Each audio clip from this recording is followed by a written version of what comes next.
नमस्ते प्यारे विद्यार्थियों, आप सबको स्टडी मैथ यूट्यूब चैनल में आप सबका हार्दिक स्वागत है और अभिनंदन। मैं लेकर आया हूँ कक्षा 10 की गणित, जो बहुत ही आसान तरीके से। तो अपन पिछले वीडियो के अंदर प्रश्नावली 8.1 त्रिकोणमिति का परिचय का अपन 7वां प्रश्न पढ़ चुके हैं और आज अपन पढ़ने जा रहे हैं 8वां प्रश्न, जो सबसे बहुत ही आसान तरीके से पढ़ेंगे। तो सबसे पहले अपन को प्रश्न समझ में आना चाहिए कि अंदर प्रश्न के अंदर क्या दिया हुआ है और अपन को क्या ज्ञात करना है। तो चलिए आइए प्रश्न की शुरुआत करते हैं कि यदि 3 कोट ए बराबर 4, तो जांच कीजिए कि 1 माइनस टेन स्क्वायर ए बट्टे 1 प्लस टेन स्क्वायर ए बराबर कोस स्क्वायर ए माइनस साइन स्क्वायर ए है या नहीं।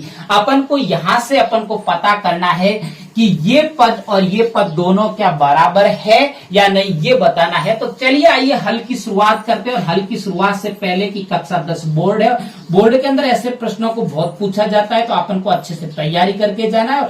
अब देखिए, तो अपन को दिया क्या है। सबसे पहली बात तो ये लिखेंगे कि दिया है। तो दिया क्या है कि 3 कोट, क्या दिया हुआ है, 3 कोट ए बराबर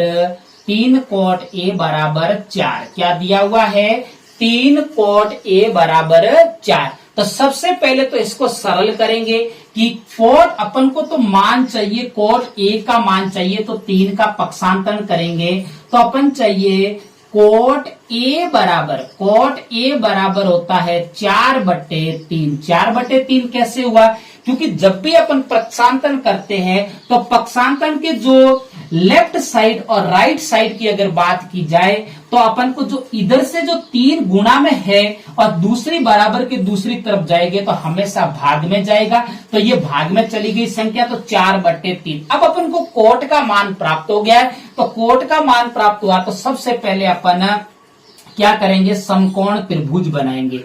ये एक समकोण त्रिभुज है। क्या है, समकोण त्रिभुज।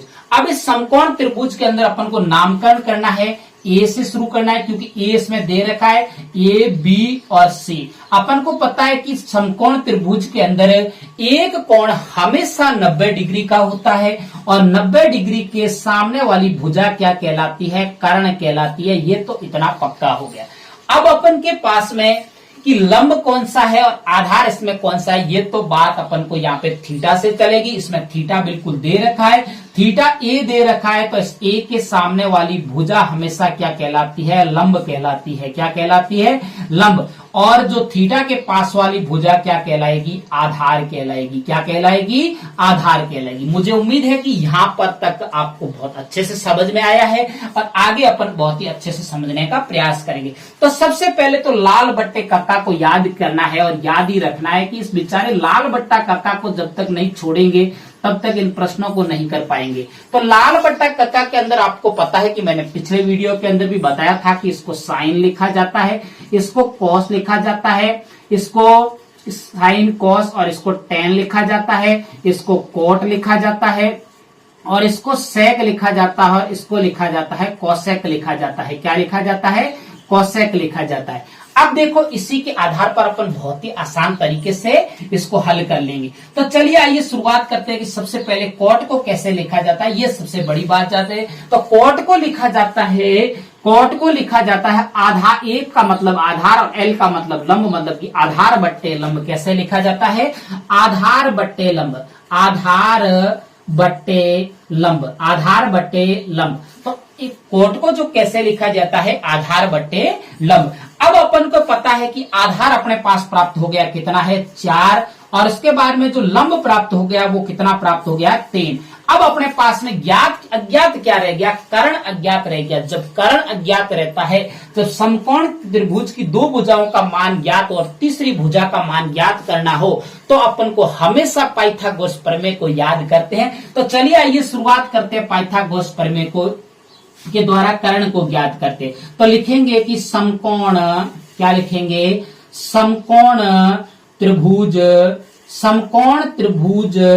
ए बी सी में पाइथागोरस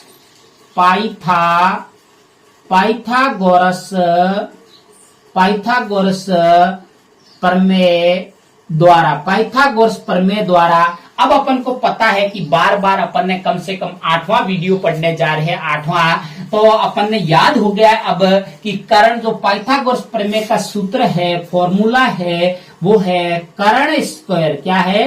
कर्ण स्क्वायर बराबर लंब स्क्वायर। क्या है?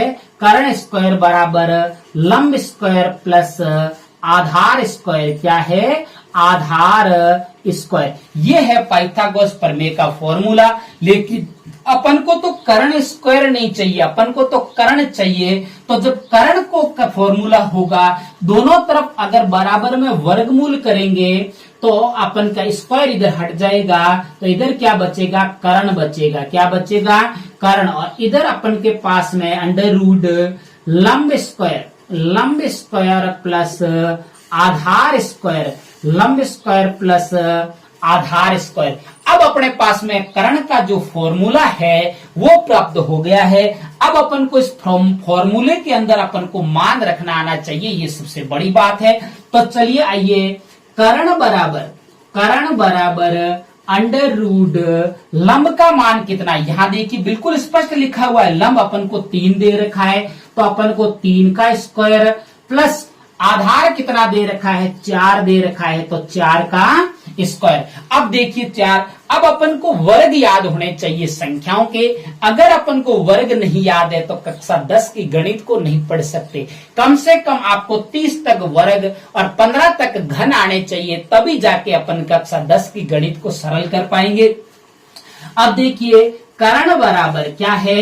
कर्ण बराबर रूट 3 का वर्ग होता है वो 9 होता है, और प्लस 4 का जो स्क्वायर होता है 16 होता है। कितना होता है? 16। अब देखिए, कर्ण बराबर रूट 9 और 16 कितने होते हैं? 25। कितने होते हैं? 25। अब देखिए, जो 25 का अगर वर्गमूल अंडर रूट हटाएंगे तो कितना आएगा? कर्ण बराबर 5। तो जो कर्ण का अपने पास में मान प्राप्त हुआ है वो 5 प्राप्त हुआ है। कितना प्राप्त हुआ है? 5। ये सबसे बड़ी बात। अब अपन के पास में जो समकोण त्रिभुज है, उन समकोण त्रिभुज की तीनों भुजाओं का मान अपन को पता है। तो तीनों भुजाओं का जब समकोण त्रिभुज की पता है मान है, तो अपन इसको आसानी से कर सकते हैं कि अपन को दिया क्या है, या सरल क्या करना है? सरल करना है कि 1 माइनस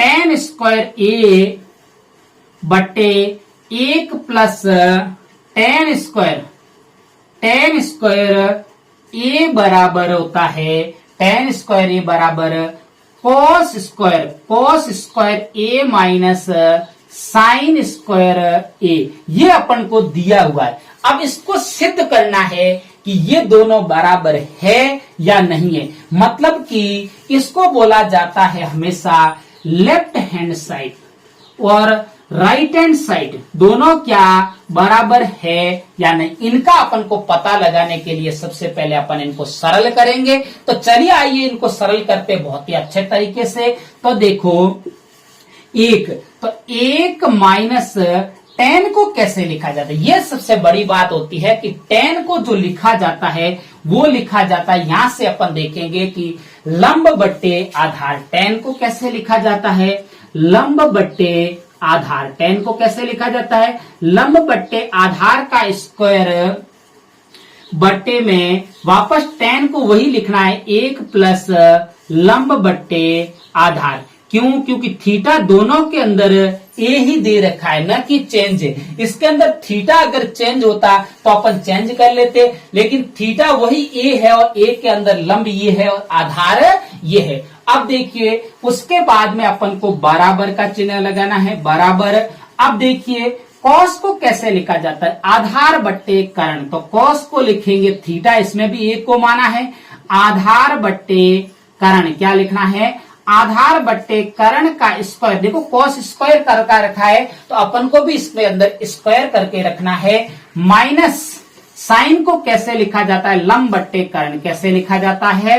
लंब बट्टे कर्ण। क्या लिखा जाता है?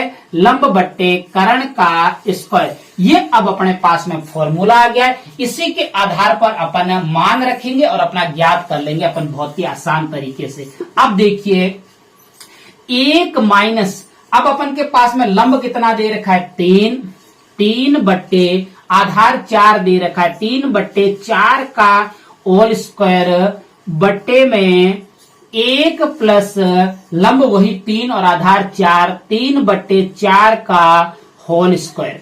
अब देखिए बराबर के अंदर इसमें भी आधार कितना दे रखा है, आधार वही दे रखा है देखो 4, तो लिखेंगे 4 बट्टे कर्ण 5 दे रखा है तो 4/5 का होल स्क्वायर माइनस लंब कितना दे रखा है 3 दे रखा है और कर्ण 5 दे रखा है तो 3/5 का होल स्क्वायर। मुझे उम्मीद है कि यहां तक आपको बहुत अच्छे से समझ में आया है, क्योंकि ये गणित है। इस गणित में बिल्कुल जो बच्चा क्रम से चलता है वही सीखता है, और जो बच्चा बार बार प्रयास करता है वही सीखता है, और जो बच्चा बार बार प्रयास नहीं करता उसको तो गणित से डर लगता है। गणित का नाम लेते ही उनको डर लगता है कि गणित मुझे नहीं आती। अरे आएगी कैसे, तुमने तो प्रयास ही नहीं किया। जो बच्चा प्रयास करता है बार बार वही सीखता है। पहले किसको आती है, किसी को नहीं आती है। जो हमने भी प्रयास किया तब जाके इसको सीखा, और आपको भी प्रयास करना पड़ेगा तब जाके सीखोगे। बाकी तो बार बार प्रयास करोगे तो अपने आप ये याद रह जाता है कि इसको कैसे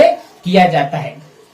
चलिए आइए इसको आगे सरल करते। पहले स्क्वायर को खोलते हैं। तो स्क्वायर को खोलने पे अपन को क्या करना है, 1 माइनस 3 का स्क्वायर खोलेंगे तो 3 3 9/4 का स्क्वायर होता है 16, और बटे के अंदर इसका 1 प्लस 3 3 9 और 4 चुके कितना है 16, कितना है 16। अब इसको क्या करना है, 4 चौके 16 है। अब देखो आपको प्लस माइनस का भी बिल्कुल विशेष ध्यान रखना। जो बच्चा प्लस माइनस का ध्यान नहीं रखेगा वो भी इसको सरल नहीं कर पाएगा। चलिए अगला उसको देखिए, 4 का स्क्वायर होता है 16 और 5 का वर्ग होता है 25, और माइनस इसका देखो 9 और कितना आएगा 25। 5 का वर्ग कितना होता है 25। अब इसमें लसअप लेंगे तो इसका लसअप कितना आएगा, इसका जो लसअप आएगा वो कितना आएगा 16, और 16 में 1 का भाग 16 बार, और 16 को 1 से गुना करेंगे तो 16 माइनस का 9, और बटे में उसके बाद में इसका भी लसअप कितना आएगा 16, कितना आएगा 16। अब देखिए उसके बाद में इसका भी देखो 16 में 1 का भाग 16 बार, और 16 को 1 से गुना करोगे तो कितना आएगा 16, और फिर प्लस इसका कितना आएगा 9, क्योंकि 16 में 16 का भाग 1 बार, 1 का 9 से गुना करोगे तो 9। फिर बराबर में देखिए इधर वही आएगा, देखो लसअप कितना आएगा 25, और इधर देखो 16 माइनस का 9 कैसे आया, क्योंकि 25 में 25 का भाग 1 बार, और 1 को 16 से गुणा करोगे 16, फिर माइनस 25 में 25 का भाग 1 बार, और 1 का 9 से गुणा करोगे तो 9। समझ में आ रहा है। अब देखिए उसके बाद में देखो इसको थोड़ा यहाँ पे सरल करते आगे, बराबर में यहाँ पे देखो इसको थोड़ा यहाँ पे आगे सरल करते हैं। तो इसमें कितना आएगा, 16 में से 9 गया, पीछे कितना बचा, जब 16 में से 9 गया तो अपने पास में पीछे बचेगा, 16 में से 9 गया पीछे कितना बचा, देखो कितना बचा 7 बचा, कितना बचा 7। अब देखो 7/16 और फिर बटे में 16 में 9 जोड़ोगे तो कितना होगा, 16 में 9 जोड़ेंगे तो अपने पास में प्राप्त होगा 25, कितना प्राप्त होगा 25, और बटे में 16, और बराबर में यहाँ पे कितना बचा है, बराबर में कितना बचा है 16 में से 9 गए पीछे बचे 7, कितना बचा 7, और बटे में कितना है 25। अब देखो ये 16 से 16 कट जाएगा, क्योंकि दोनों एक दूसरे अलग है, क्योंकि जब इसको भिन्नों को खोलते हैं तो भी इसका गुणा 16 से 16 कट जाएगा। तो इधर जो बटे में बचेगा 7/25 बराबर 7/25। अब देखिए क्या दोनों बराबर है मान, ये भी 7/25 और ये भी 7/25। इन्होंने यही पूछा है कि 1 माइनस टेन स्क्वायर ए और 1 प्लस टेन स्क्वायर ए के बराबर कोस स्क्वायर ए माइनस कोसाइन स्क्वायर ए है या नहीं। बिल्कुल है, क्योंकि दोनों का मान बराबर है 7/25 बराबर। तो अपन यहाँ पे लिखेंगे अतः लिखेंगे क्या लिखेंगे, LHS के बराबर LHS के बराबर RHS हैं, क्या लिखेंगे हैं। तो ये अपना आंसर समाप्त हो गया। मुझे उम्मीद है कि आपको ये अच्छे से प्रश्न समझ में आया है। तो अगर मेरे तरीका पढ़ाने का आपको अच्छा लगे तो मेरे चैनल को सब्सक्राइब करना, और आगे अपने प्यारे प्यारे दोस्तों को शेयर करते रहना, और कमेंट में जरूर बताना कि आपको मेरे पढ़ाने का तरीका कैसा लगा। अगर कहीं कोई समस्या हो तो मुझे बताना। तब तक मेरे स्टडी मैथ यूट्यूब चैनल पर बने रहे। नमस्ते।